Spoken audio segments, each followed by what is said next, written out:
Oi, mais.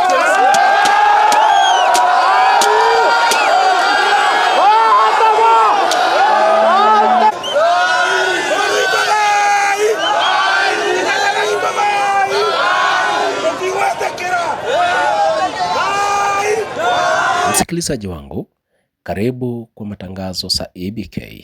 But before we continue, I urge you that subscribe EBK ili uweze kupata matangazo kwa uwepesi pindi tunapowachilia. Kikuyu elders curse government after police lobbed tear gas at them at Githunguri Shrine.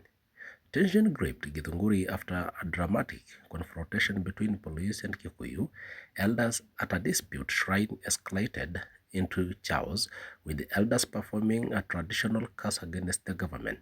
The elders had gathered at the culturally significant site to oppose plan linked to the government affordable housing project, which they claim threatened a sacred shrine.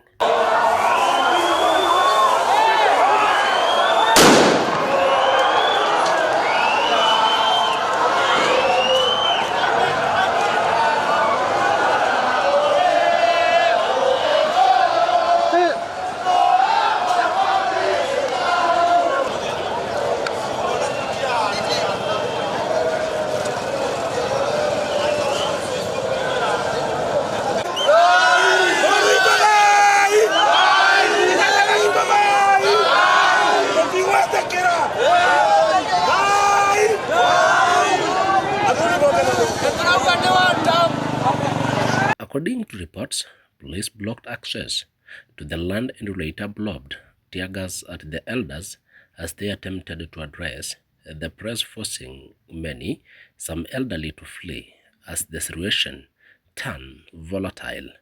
Despite the heavy police presence, the elders stood their ground, insisting that the land belonged to the community and should not be developed without public participation.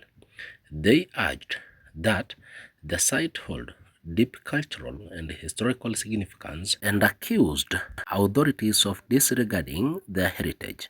In a symbolic and rare move, the elders smashed calabashes and performed traditional ritual to curse those supporting the project.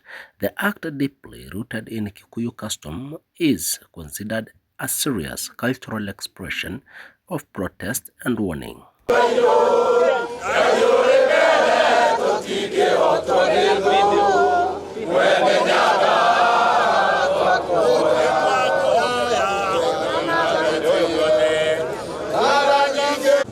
Ngai witũ aramuonekanĩra. Ngai witũ aramũrathima na indo ciothe iria ũmwĩtagia. Ngai witũ arakũhe thayũ ũrĩa ũtoĩkaine kũrĩa umaga. Tũrĩ akenu atĩ ona twagire kũingĩra kĩharo kũu. Subscribe BBK channel. Taarifa hizi nitaendelea kukuletea just a bit nitakapokuwa nikirejea.